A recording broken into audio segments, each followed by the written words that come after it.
Hi everyone, this is Connie from Connie's Nails and Creative Creations. Today I am taking part in a collaboration with the Crafting Cousins, Kate and Trish. This is called their friend collaboration, and I am really excited to do this.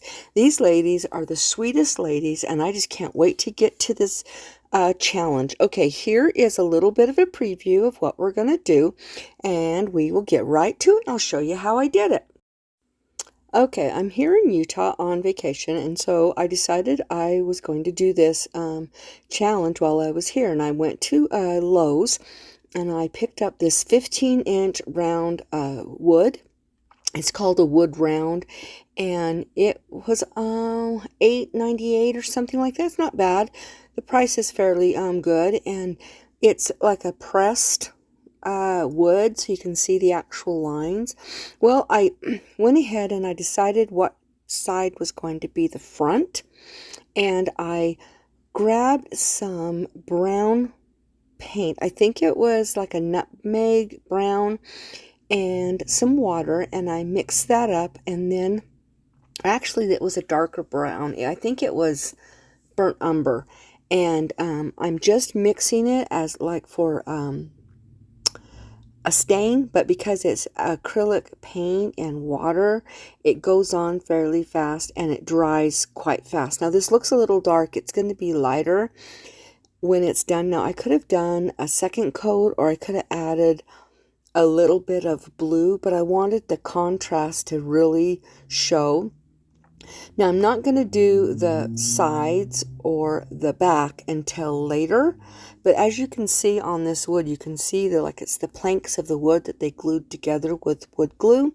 And if you don't know, wood glue is when it's between two pieces of wood, it is stronger than the wood. If you try to break it, if you've got a good bond, let's put it that way. If you've got a good bond and you try to break the glue, what you're going to end up doing is breaking the wood, not the glue. The glue is it's on a molecule, yeah, I can't even say the word, on a level that is stronger than wood, because wood is fibers. Wood actually is like little straws that's all connected that grow together, and that's how the water gets in there. Okay, so this is all dry, and I'm taking some painter's tape, and this is not my painter's tape, and it was giving me the biggest fits in the world. So it was literally sliced down the center, so I was having to really fight with it.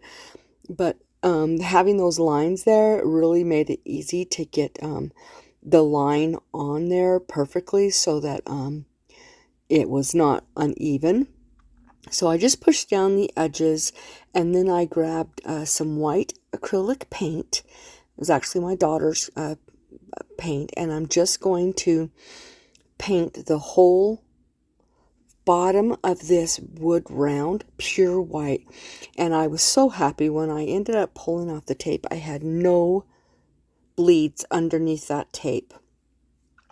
I know that I've seen a lot of people, they'll use a sponge, or and I started out using a sponge and I stopped because it wasn't working, so I went to no, actually I didn't. I just did the paintbrush, and I was just putting the paintbrush on the tape and then pulling away, and I didn't put a lot of paint on the paintbrush when I was doing that, and it ended up giving me no bleed through at all.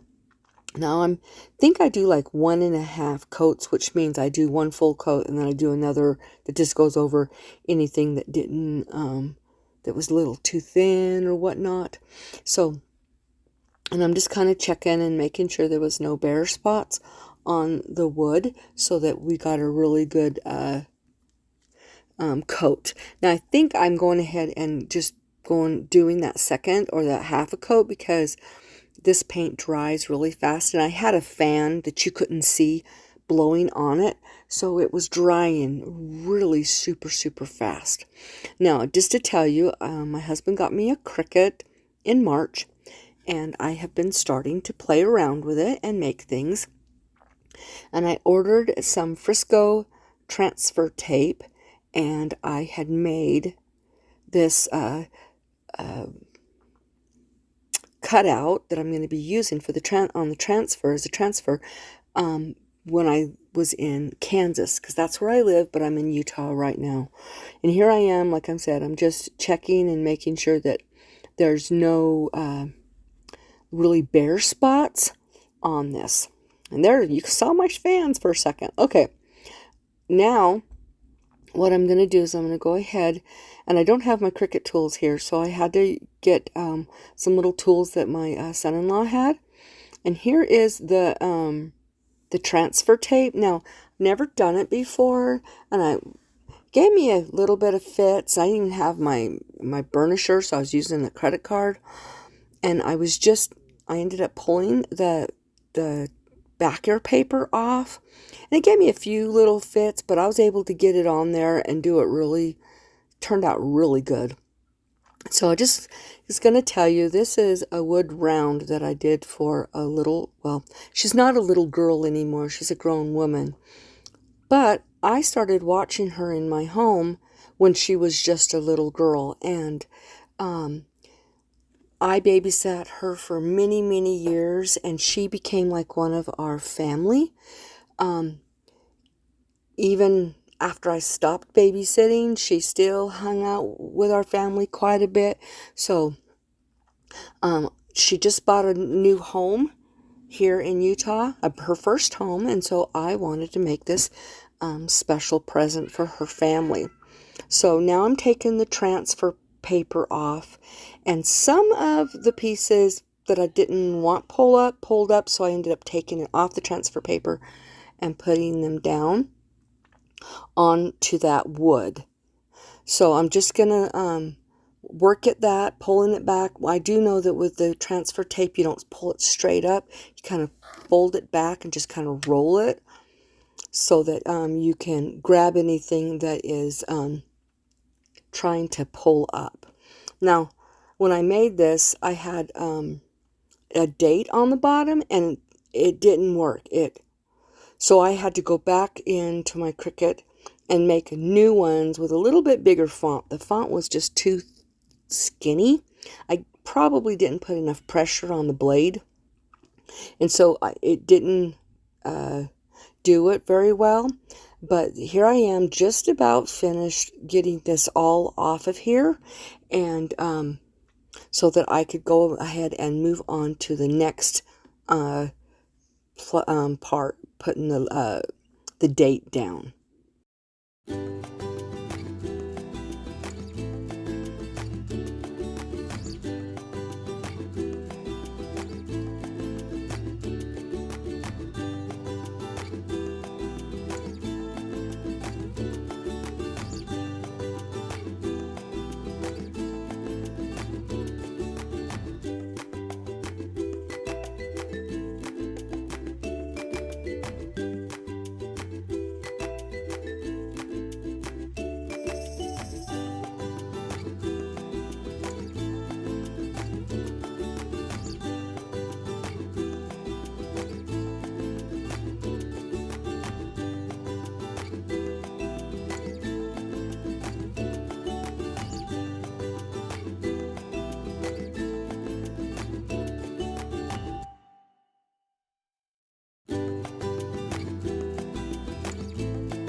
Okay, now I am finishing up with those numbers and just making sure there's no spot in between the two pieces of plastic.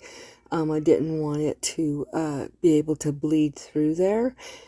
So I'm just getting that all finished. I'm going to put some painter's tape around the edges just to protect that white so that it won't bleed through there and get on there, because white is very hard to use to cover up black, so I didn't want that to happen. So here I am, just like I said, I'm just getting that all done. I'm cutting some of that blue transfer tape and just putting it in between so that we don't get any bleed. And then, like I said, and then I'm going to take the masking tape, and then I'm going to just put it around where anywhere I think that I might accidentally bleed onto the white, which I don't want to do. And I ended up, because I normally would do this with a sponge roller or a makeup sponge. Well, I didn't have any available, so what I ended up doing was just a sponge brush, and it worked out okay. Wasn't perfect, but it did. I made it work.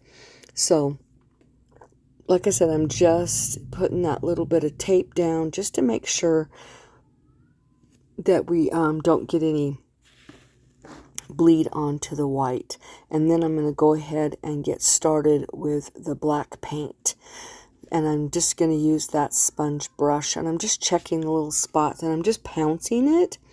As you can see, I'm just pouncing it on there to make sure that I get full coverage. I don't want to flood it too much because I don't want the paint going underneath. And I ended up with no bleed through underneath the transfer tape. So like I said, I'm just going to pounce, pounce, pounce, pounce on that. And as you can see, this paint is pretty thick, so it goes on pretty good. So there's no problem with like a second coat. Now I'm not going to let this just dry. As soon as this is done, I'm going to pull it up, because if there's any bleed through, it's going to be easy. If there was any bleed through, it would have been easier to clean that black off of the white and be able to cover it a lot better. So this is her last name, and then the date of her wedding anniversary, or the day she got married, is on here as well. So I thought this would be a really awesome gift for her and her husband and her family. So like I said, I'm just finishing this up, and then as soon as I'm done, I'm just going to pull that stencil right off of there, and I'm just going back over, making sure there was no area, and it came up beautifully. And then I just used a little tool that my son-in-law had, and I just pulled out all of those inner pieces, and it came out beautifully. I'm really loving this, and I'm planning on doing more wood rounds in the future. I think they're just very, very beautiful. So here I'm taking some lamb's ear that I purchased at Walmart. It was 2 pieces. I think it was $1.98, or maybe I got 1 piece each for 98 cents or 99 cents. It's been a while. I got it several months ago. So what I'm doing is I'm clipping those, and I end up using a little bit of a Chanel or pipe cleaner, and I'm going to twist tie them together so that it's not going to move. And I wanted to get it on there really nice and tight, and I just tuck those underneath there, and then I'm using Gorilla Glue, hot glue, and I'm just sticking it on there. I have to hold it. It keeps lifting, so I have to hold it down and let it cool. But I do have those fans going, so everything was drying really super fast. So that was really good. And then what I'm going to do is I've got some buffalo ribbon, black and white buffalo ribbon from Walmart that I got right after Christmas time. And I'm going to make her a really big, not big, just full bow. And I'm sorry I'm out of this shot. This is not my normal shot that I get at home. I don't have my over-the-head tripod here with me. It would have been too much of a hassle to try and bring it by airplane. So I just had to do with what I had. So but this is a beautiful bow, and I'm just doing it in my hands rather than making another bow machine, and I ended up cutting a piece at the end for the tails, and I'm just going to scrunch that center piece, and I'm going to hook it on the back side of that ribbon with the twist tie. And then I'm just going to spin it, tighten it down, and I will have the bow made. And then I'm just going to go ahead and glue it on, and then I will fluff it up. And I end up cutting the ends with dovetails. And if you've ever seen a dove, that's what the end of their tails look like. I used to have doves. We raised them, bred them, and everything else. So this has turned out beautiful. I just love it. The bow, it's so full, and it's just very, very beautiful. And like I said, I'm just glued that down, and I'm puffing up all those loops, making sure the lamb's ear lays right. And then I usually don't let my tails just hang. I usually glue them down in a ripple effect. Then I realize, oh no, I forgot to paint the edging as well as the back. So a couple of days later, I come back and I have to pull that. Okay, I did have to, when I came back, I had to pull the ribbon. I end up, you'll see it where the tail end up taking it off. Now I just took black acrylic paint. Of course, this is a little bit of a different shot. My granddaughter helped me get this shot set up. It was her tripod and her light ring that I was using. So here I'm just using acrylic paint, and I'm just going to be painting the back side of this sign as well as the edging. I just wanted it to look finished, so if anyone saw it, it just wouldn't be the raw wood. So, and it was fairly easy to get the edges. I just had to be kind of careful so that I didn't go over on the white, and I ended up going a tiny bit, so I ended up having to put a couple of coats of white on that area, and then I end up Mod Podging the whole thing of the white area so that it wouldn't scratch off or chip off or anything like that. So yeah, I just keep painting away.